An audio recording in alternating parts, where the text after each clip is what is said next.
Hello, this is Dr. Sonja, and welcome back to the Wisdom Vault and Dr. Sonja TV. Okay, so I have a surprise for you today.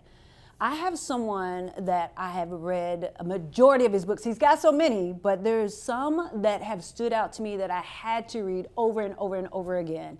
I got the pleasure and such a blessing to have in front of you, or introduce to you and present to many, the one and only Daniel Priestley.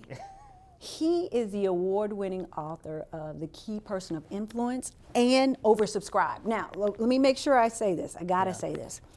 I remember when Myron recommended your books. And I was like, oh, Myron, not another book. I just can't do it. My brain can't process this. And guess what I did? I cheated a little bit. Mm-hmm. Guess what I did? You did ChatGPT somewhere. No. I went over to Audible. Mm-hmm. Oh, yeah. And I listened to your books over and over and over again. See, I have a traumatic brain injury, so I can't just read something. I have to listen to it and read it. Yeah, I'm the same. I love listening to books. And getting the opportunity to see you in person and you taking time out just to sit and have a conversation, because we have this connection.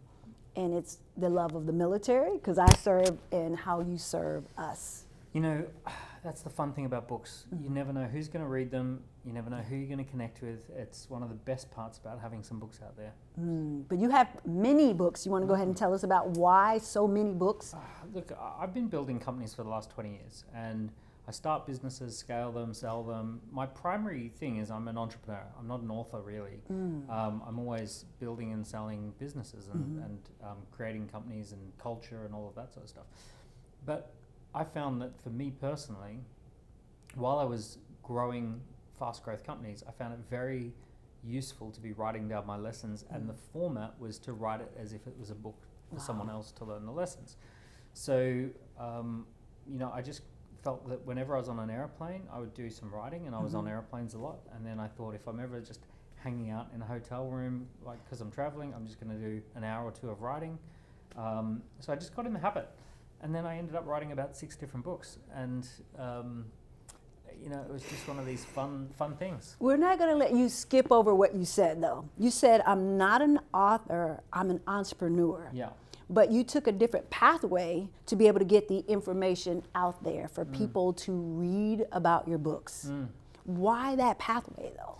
Well, look, I think, personally, I think a really great author, especially in nonfiction, is someone who's done something. Yeah. Right? So it's not like the reason I think my books work is because I'm in the trenches of business, coming up against hard problems, and then I'm writing about how I solve those problems. And I'm coming up with strategies to get ahead in business, and I'm putting them down in documented form so other people can use that information. So I think, you know, if you try to write a book, it can be hard. Yes. If you try to get out there and, you know, you're growing and then you're writing down what you're doing, it can actually, you can achieve both. Yes. So that's what helped for me.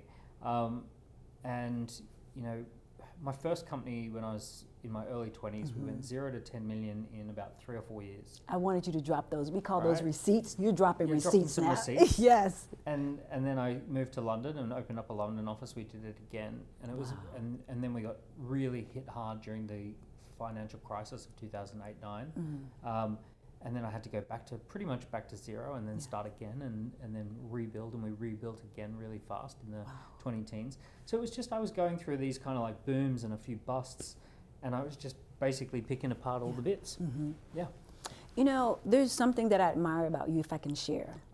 Share away. Yes. I remember the evening that I met you, very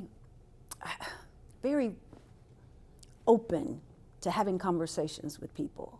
I am here, ask me anything. And I need you to realize that, if you don't mind, that not very many people who have accomplished the things that you have are such an open book, and so, I want to say user-friendly, but that's not what I mean. You're just very welcoming to a business owner like myself that gave me the opportunity to be in your presence. So I just got to say thank you for that. The entrepreneur game is a bit lonely, you know. We're all figuring it out together. Yes. And you know, I have absolute respect and a real passion for developing entrepreneurs. Yes. And if there's anything I can share that makes the slightest bit of difference, then I want to, I want to engage. And likewise, I learn from everyone I come in contact with, right? Like I can't wait to learn from you. I'm seeing you speak tomorrow. Yes, I yes. can't wait to hear. No pressure, no pressure. Well, I just have so much respect for the military journey. Entrepreneurship and the military are very similar journeys. I'm not. No. I know exactly what you mean. There are crossover elements. Yes, and we're going to get into that for sure. And I know when I met you, I was sharing with you my background in the military and coming over to this space and this place, and some of the techniques and strategies, more so of the leadership that I took away from the military, being there for 21 years, being in the military for 21 years, the Army, matter of fact, and then my combat tours and all of that. And I realized very quickly, and we're going to get into this, Daniel, I realized very quickly what the military taught me has really helped me build a $28 million business in 3 years. Wow. And when I sit back and I think about, it's just the beginning, especially getting into spaces with people like yourself that really are very open and go through this process. So I know we talked about our passion for the military and the structure and things like that. But we had this, as soon as you said it on the stage the other night, I just like opened up like this sunshine. And we were talking about how teams and our businesses can be built. Can you elaborate on that a little bit? Yeah, so I've obviously, when you scale a company, you scale a team. Yes. And you start out with typically 1 or 2 people who are the co-founders or the employee number 1 or 2. And then you end up building a little bit of a team, and the team gets a bit bigger, and then you hit a point where it's too big to be small, too small to be big, and you're not sure whether to keep growing or to shrink back, and you hit a bit of a wall. And one day I was in the British Army Museum in Kensington, Chelsea in London. I'm walking around with the kids and I'm showing them all the Army stuff.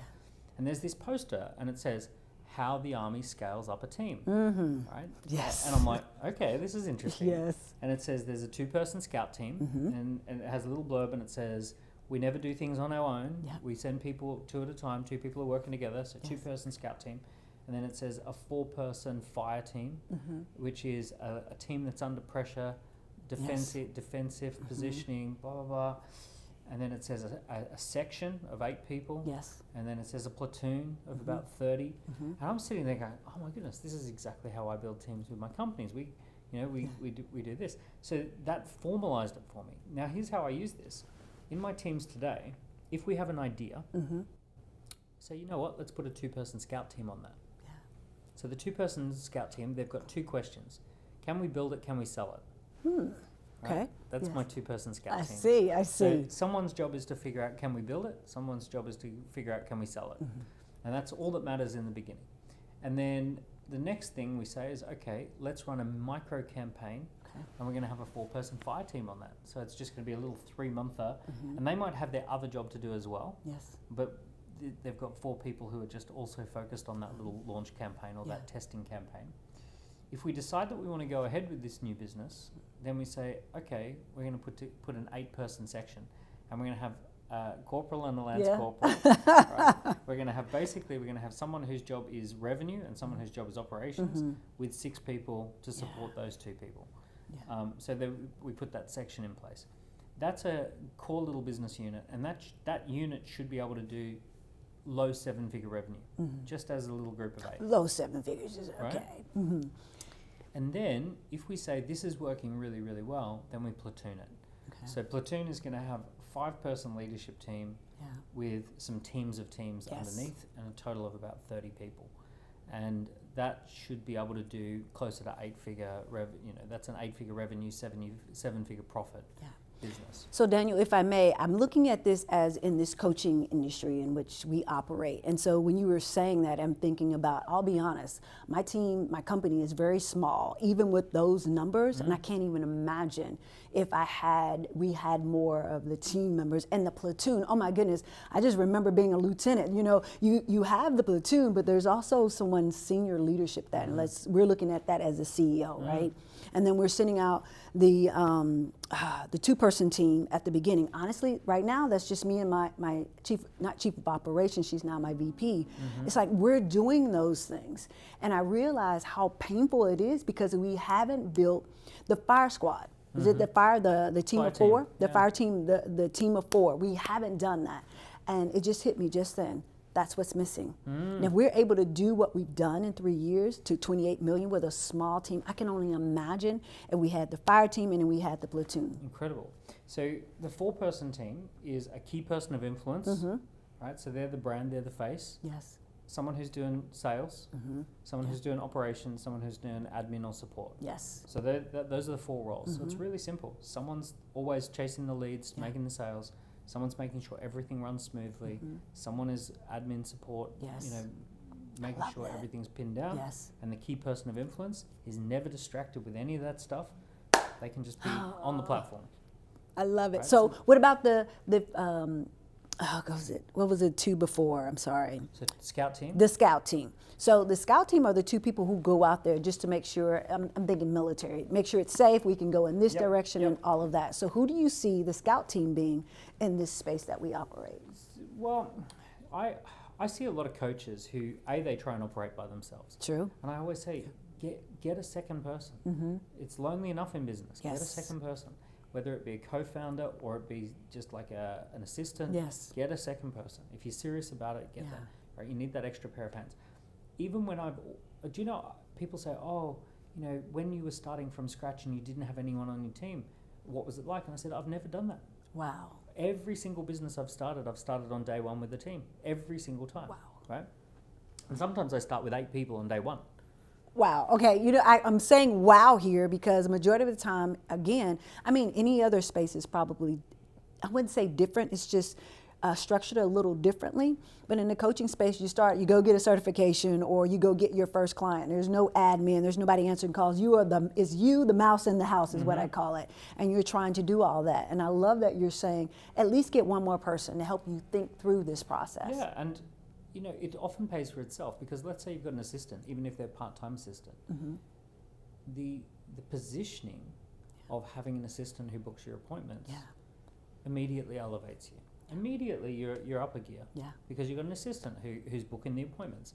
And that gives you the capacity to book more appointments because you're not answering your own emails, you're not worrying about whether things got done, you're not sending your own invoices, right? So you've always got someone on top of the paperwork, on top of the diary.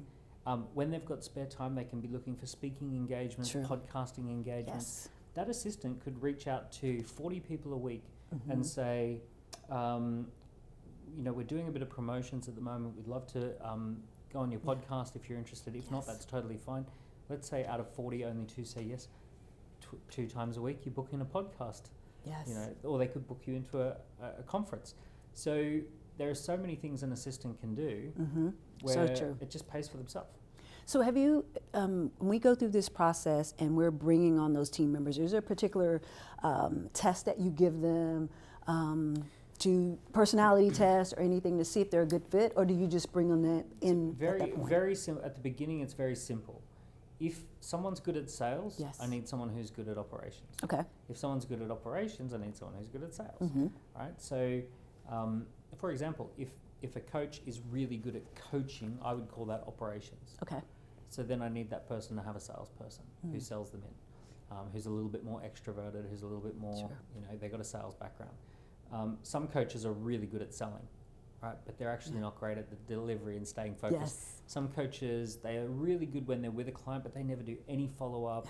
They don't they say, I'll send you the document, and they never do. Having an assistant means they're going to follow up on that stuff. So it's essentially sales and operations are the 2 initial ones.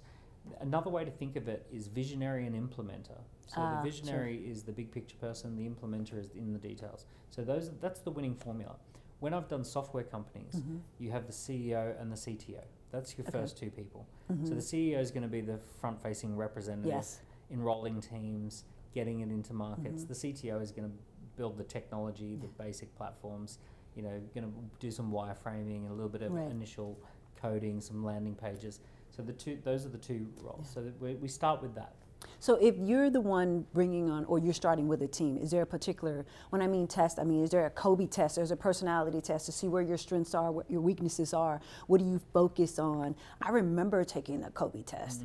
I remember all the other personality tests that I took, and I was just thinking, I know I didn't want to hire someone just like me. Like I am Complimentary, I have a high energy. It was at a high I doing that process, so I didn't want another high I because Yeah, no, you don't. yeah, we're just go I've never all the done time. that testing. I've never done that sort of testing on the 2 or the 4, but I do it when we go to 8. Okay. So when we go to 8, we do the Kobe test, we do the traction implementer visionary test. So those sorts of things. Got it. You know, and just the fact that you're trying to have a balance of energies. Yes. It's interesting. There are 4 energies. Okay. Right, all tests are based on the same 4 Yes. energies. So you can call these 4 energies spring, summer, autumn, winter.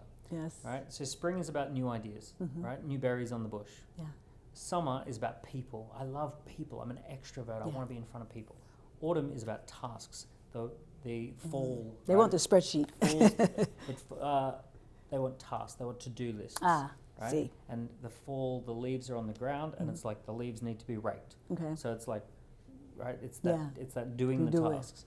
And then winter is the spreadsheet. I want the numbers, I want the data, I want the raw. I don't care about the story, I want the raw numbers. Yeah. So those are the 4 energies. And if you think about the traditional leadership team, it's the CEO, CFO, CMO, COO. Yes. And it's actually those 4 energies are represented in the traditional leadership team. So what you're really trying to do is, with a bigger team, especially when you get to a platoon, for a business, you're trying to bring together a good balance of those 4 energies. I look forward to that day. I really, really look forward to that day. In the military, isn't the funnest time being in a section, like the group of 8? No, well, okay, so let me kind of do a backstory. I joined as a private, and so as a private, I'm a part of the platoon. I'm in the squad. I'm like the lowest ranking person. Yeah. And then I made, after a few years, about 5 or 6 years, I decided to come over to the officer side. I made it to an E5. I was a sergeant, and so I was a squad leader. I'm at the end of the form of the 8 people. Of 8?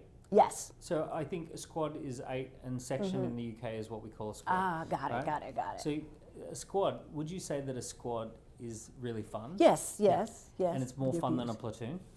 I would say yes, Right. as a sergeant. But when I became a lieutenant or a captain or a commander, of course I'm over the whole thing, but as a platoon leader, I have a platoon. That was fun to me because enjoyed now, that? absolutely. Yeah. It was like, because we were always winning anyway. But it was just watching the junior soldiers do a thing, and I was very competitive as a leader, and I built a team that way. Is there 3 or 4 squads in Four. a platoon? Four squads. So, right. So this is very, very similar. Like I've got a company at the moment that's very similar to that. We've got our leadership team of 4 or 5, and then we've got our 4 teams of 8 or 9. Yes. And we've got our customer success team, and we've got our development team, and right. So we've got all these. In business, I've found that the team of 8 is often what I would call the lifestyle business. It's fun, freedom, and flexibility. Okay. It's all the benefits without any of the responsibilities. Okay. Right? The 8-person team is the easiest, funnest team. And Just then keep it at 8. Yes. keep it at 8, right? Yes. Getting from 8 to 30 is quite a jump, because there's this big section there's a big part in the middle that is too big to be small, too small to be big. This is an annoying time in business where, like, the beautiful thing about the military is if they say we need a platoon, you just form a platoon. Yes. But in business, you can't just form a platoon. It's Right. You've got to have the budget and the Yes. resources, and where do you get all the people? Yeah. So it's that getting from 8 to 30 is quite a mission. Yes. You can do it, and you can do it quickly if you know how. But definitely, the part where it's the maximum fun with the minimum headache is the 8-person team. I like that version. It seems like every time we would get to the 8 or even creep up to the second squad, something would happen and you have to release the people and you start all over. I feel Happens like all the time. keep starting over. I'm like, when are we going to get to this platoon? And it's been a challenge, but it's been exciting at the same time. And so I really look forward to that. Okay, a couple more questions and we'll let's close it go. out. What would be the one thing that the younger version, I know people say this, the younger version of you would have done differently? I made some pretty big mistakes. So I'll say it like this. Whenever I started a business, I was always just worried about liftoff. Okay. And liftoff is just like getting started and getting revenue and getting first million of revenue type thing. what I didn't realize is that there are two other really important stages of business. Okay. So the other two parts is what I would call escape velocity and landing or exit. Elaborate, Daniel, on So- this. This so- is so good. Elaborate. So liftoff is just getting off the ground, just getting started. It's what everyone talks about. It's what everyone worries about. Yeah. Escape velocity is where the business starts printing money. It's super successful at this point. And it's normally what I've found is that there will be 3 or 4 months in a row where the profit is 50 to 100,000 a month, and your jaw hits the floor, and you go, "Wow, 50 100 grand a month." And it's also this moment where you've been spending money, and you've been putting money out, but it comes in just as fast. Yes. And this is escape velocity. And you hit this point in business where you can hire great people, you can spend money effectively, and it brings in a quick return. You've got recurring revenues, the business is scaling up, it's highly profitable, and it's boom, boom, boom, boom, boom. Now, actually, the whole reason to do liftoff is to get to escape velocity. Yes. Escape velocity is everything. That's the point. Yeah. Like, imagine if you were in rocket launches and it's like, oh yeah, lift off and then crash, lift off, crash, or lift off and then it never gets out of Earth's gravity. The point of liftoff is to get to escape velocity, right? So I never used to think about this, and then I certainly never thought about the third stage, which was exit. Ooh. So the point of the rocket is to go to escape velocity, and then you can either exit with your time, so you're not really involved in it anymore. So I actually have 8 companies that are up and running.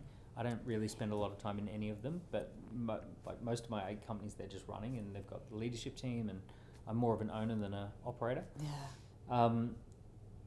So you can exit with your time, or you can sell the business. Yeah. You can actually exit for money. So you can say, okay, that business is done now.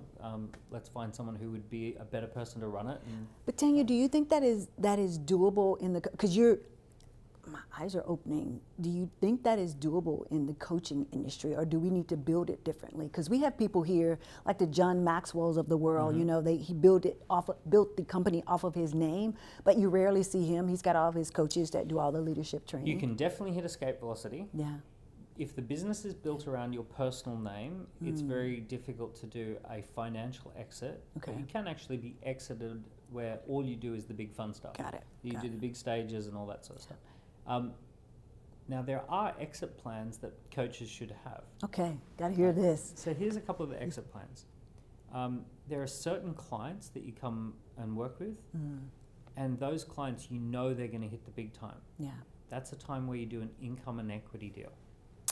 You're the second person who's had that conversation with me. Something to consider, definitely. So if you know, like for example, you might sit there and say, do you know what, cash is not my number one concern right now. I'm making plenty of cash, but if I can coach this company, and rather than getting $250,000 of cash, maybe I can get 500,000 of equity. So you can put forward a deal and say, look, if you want to bring me on as a coach, it's $250,000 cash or it's 500,000 equity. At what point should you consider that? When you're not worried about the cash. Okay. Right. So the when you got plenty of cash and there's clients who are paying and all that sort of stuff. Now you want to sit there, and it should feel like, for you, it should feel like bing bing bing. I want to do a deal like this. Yeah. So I've had several coaches that I know who have had 7 to 8 figure paydays because they gave up a small amount of coaching fees for equity. Right. And that's a great one. It's a game changer. It's a game changer. Yes. The other thing too is great coaches that I have worked with in the past, I've always encouraged them that their exit strategy is to pour money into a different investment. Okay. So the origins of something called a hedge fund go back to a time where when you floated a company, you still had all this money in the company. You were allowed to borrow against that from the bank, Right. provided you put it into other assets. But if both of them went down at once, then you owed the money to the bank, and then they foreclosed you. Yes. So a hedge fund was originally designed to figure out, let's say you own all this money in a software company, to figure out what will not go down if a software company goes down. So they take the money out of, someone who was part of the float of Microsoft, they would loan the money against that stock, and then they'd buy shares in a mining company. Wow. Because the mining company has nothing to do with software. So that's called a hedge. So what coaches should be doing is they should be finding a hedge for their coaching. So for example, maybe you buy beautiful properties, right? Okay. And that's a hedge, right? It's got nothing to do with coaching, but you put some of the money into those properties that you want. Maybe you just pour it into the S&P 500, and that's a hedge, right? Now that has nothing to do with the coaching. So your exit is not necessarily that you sell your company. It's just that you make so much money and you pour that money into those hedged investments. Makes sense. The light bulb just went on for the third time, for sure. And so, last question as we close this out, Daniel. What's next for you? So my mission is to develop entrepreneurs who stand out, scale up, and make a dent in the universe, right? Make a positive impact. Yes. So that's never going to end. That's my lifelong mission. Yeah. So I'm always just looking for things to do that at a greater scale, to add more value. So if there's a book that I feel would help do that, if there's a piece of software to do that, if there is another company that I need to buy or run or start, right? All of that's fine, provided it is develop entrepreneurs to stand out, scale up, make a dent. I know there's a huge problem in the world, which is that everyone's lives have been disrupted by technology, whether they know it or not. Yes. AI, social media, internet, e-commerce, all of this sort of stuff has totally changed the nature of work. And most people were prepared by a schooling system to get a standard job, and they don't know how to handle this new world. Now, the way that you handle it is become entrepreneurial. So for me personally, my thing that I'm good at is to help people to be more entrepreneurial. Yes. And I'm going to say what the lady said in the audience. Say that. Say that. Say that. So for me, it's very simple. I'm not good at everything, but I'm good at that. Yes. And I enjoy doing it. I love seeing the fruits of that work. Yeah. And for me, that's just a lifelong obsession. I'm just going to help people become more entrepreneurial. Last part of this. What can I help you with? Now, let me frame or set the foundation, because I know sometimes that we say, what can I help you with? Like, I don't need your help on anything. But how can someone, and I'm so serious about this question, as a retired veteran, as a woman, I would say a woman in leadership, as someone that is really wanting to, like yourself, help people get to their next level of life through being an entrepreneur, a business owner, more so of a company owner. What can someone like myself, or me, what can I do to contribute to the movement that you're creating? So I've just discovered this week just how open people in the US are to the stuff that I've got to say. Yes. I've been outside of the US for so long. Yeah. And, I've turned up and there's 900 people in the room and they gave me a standing ovation yesterday. And I was like, wow, that doesn't happen. You're not accustomed to that? Yeah, oh my goodness, I mean, can't maybe imagine. they did it for everyone, but for me it was like pretty wild. So, if I've got something to say that's resonating and adding value to people here in the US, I'm just looking for more opportunities to come and talk in the US or to be part of good conferences. And, I've got this book, Entrepreneur Revolution, which helps people to understand what's happening in these times that we're in and all of that sort of stuff. So, if you're kind enough to say, what could you do? If you see anything that you think I can add value to inside the US, yes, then that would be exciting. Done. Because I will say this: you are needed more than you know. And I did spend some time in Europe, so I understand the very casual thinking, hey, and I remember speaking there a couple of years ago, and someone said, I've never seen these people move so fast, because I'm the person, you're not just going to sit in my presence, you're not just going to like, yeah, that's good. So I completely understand, but I just need you to know from me and the people that were in that room that you are needed, and so is your message and your ideas and the movement you're creating. Amazing. I can't imagine to see this in 12 months to 3 years from now. Incredible. I thank you so much for your time and being here and spending this time with me is so valuable. So likewise, thank you. Thank you. Thank you.